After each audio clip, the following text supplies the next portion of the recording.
I was preparing to go to my second San Francisco rave. I planned on rolling. I had taken my last vitamin preload, 2 grams C, 2000 IUE, 2 B-complex pills.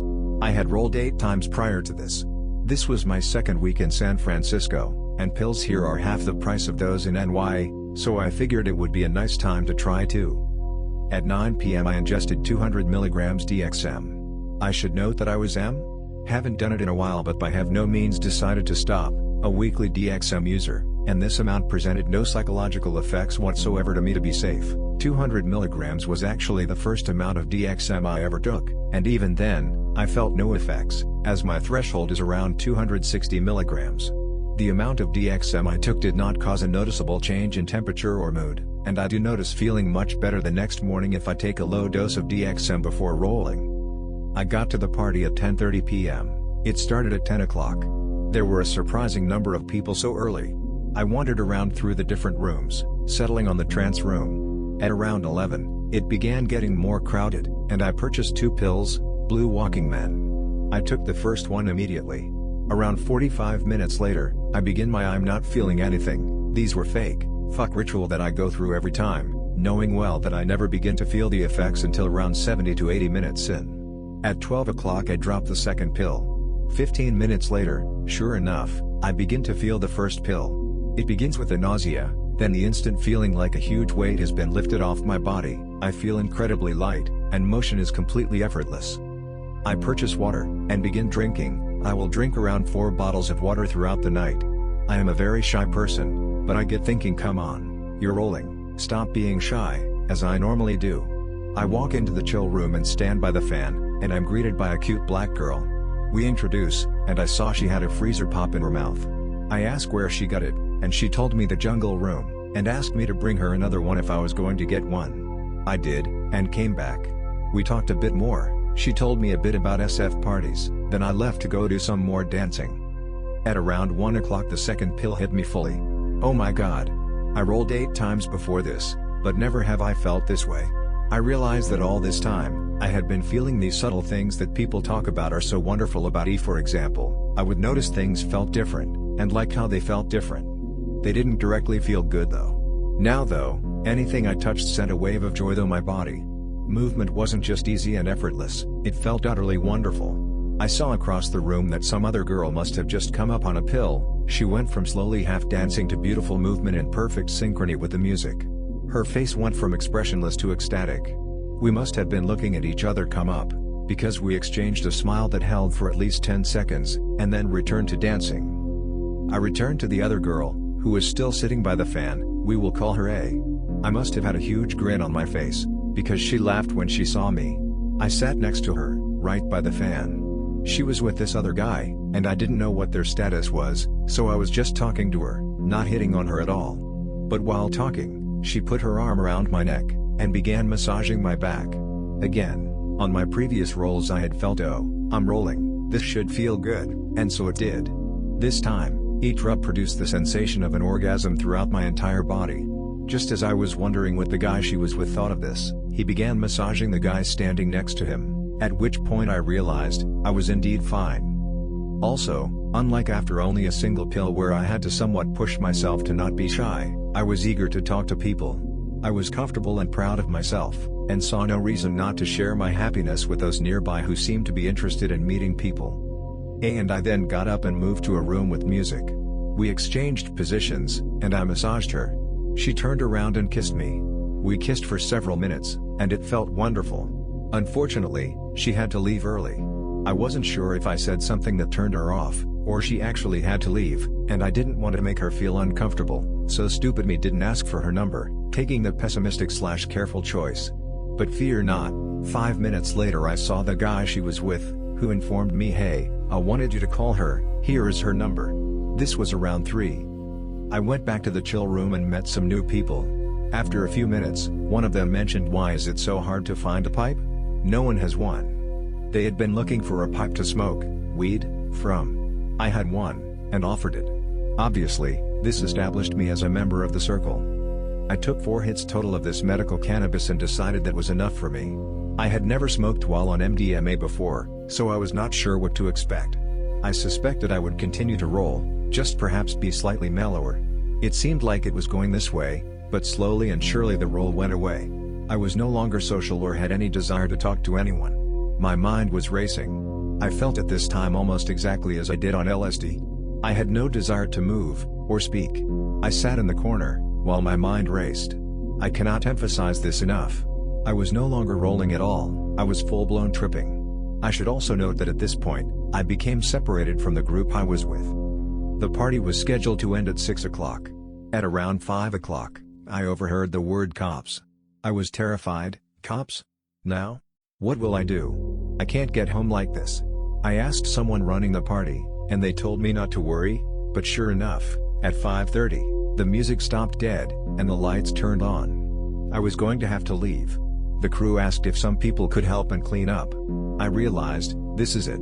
If I can just stay here for another hour and straighten out, I will be fine. Then I had this image of the police coming in and busting the people cleaning up, claiming they are responsible for the party. While I realize now this thought was completely irrational, the fear of it overwhelmed me, and I decided to leave.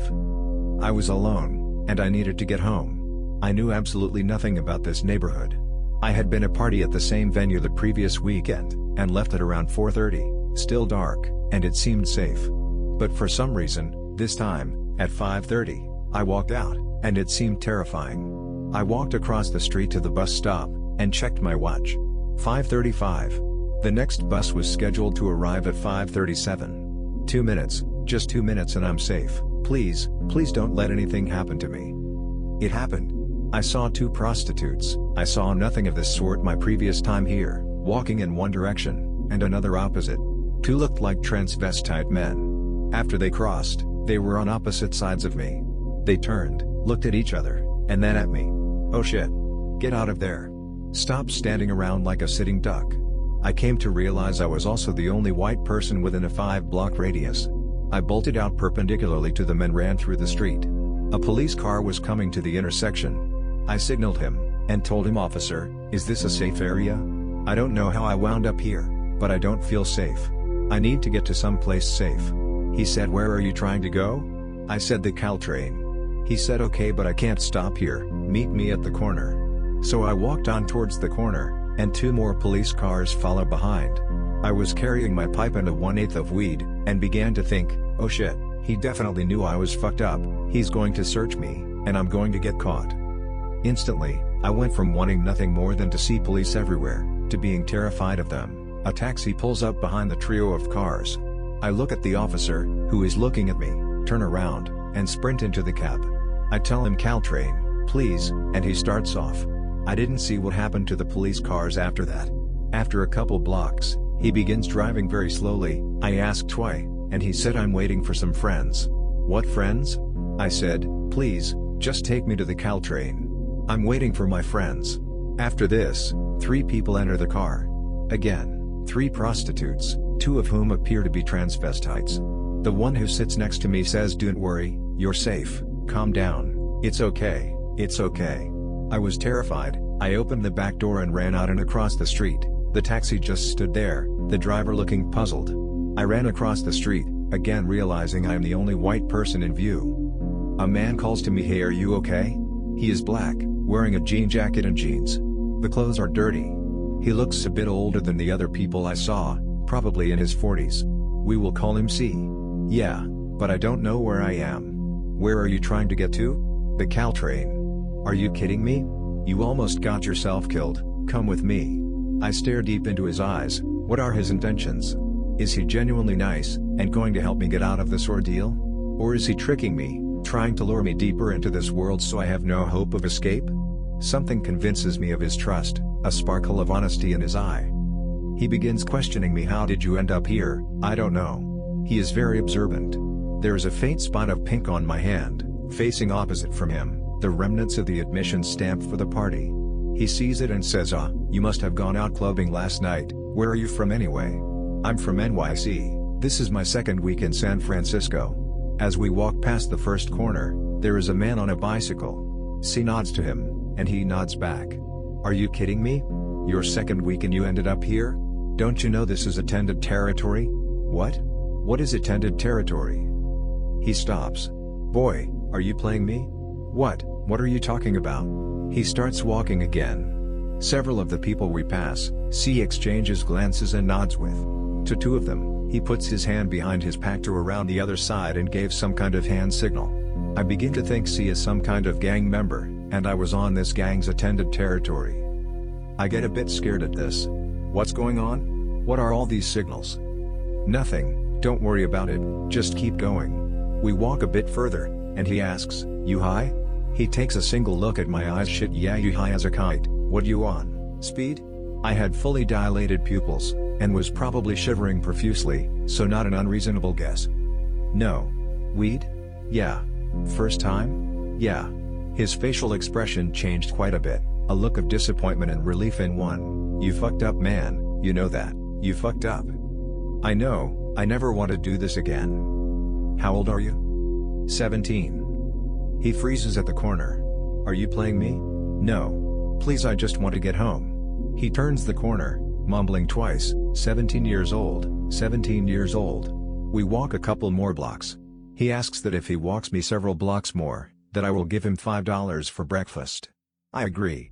Again, on each block there is at least one person who C gives some kind of signal to. These times though, while walking by them he says he's just a 17-year-old kid, in addition to giving a signal. Finally he walks me to a very busy road. I recognize it as Market Street. He calls a passing taxi for me, and tells the driver, make sure this boy gets to the Caltrain. I give C $7, thank him, and get into the cab.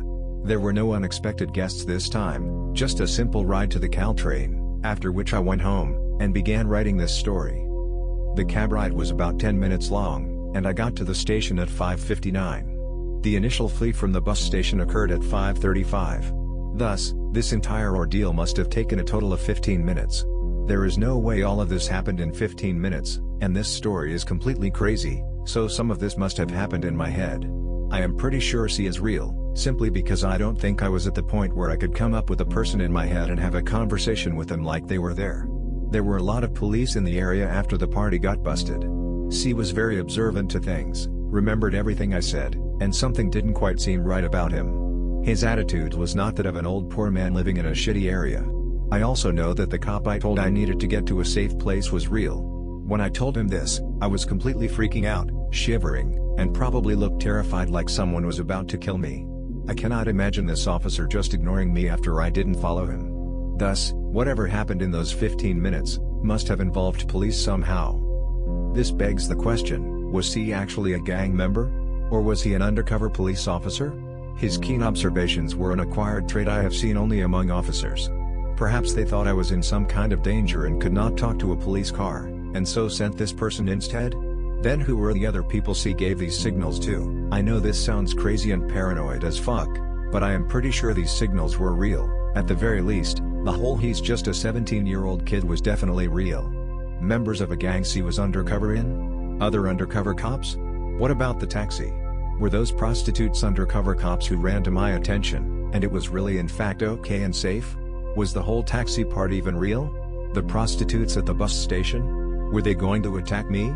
Were they really there? I was alone and tripping in a dangerous area. I fucked up. I'm lucky to be alive or not arrested. But I am not bothered by the guy could have died. It seems rather futile to hover over an issue now that it is over and I am well. Rather, I am extremely bothered by the fact that I have no idea what happened to me in those 15 minutes. I can't really find a way to express my feelings, but the idea that I don't know what happened to me, what parts of my memories were real, and which were not, is terrifying to me. I had experienced weed increasing confusion on DXM trips, and weed increasing trippiness of mushroom trips. But in both these cases, it was just an increase in effects. With MDMA it was completely different. It was more like weed plus MDMA equals LSD. I felt neither stoned nor rolling, but rather remarkably similar to how I did when I took LSD.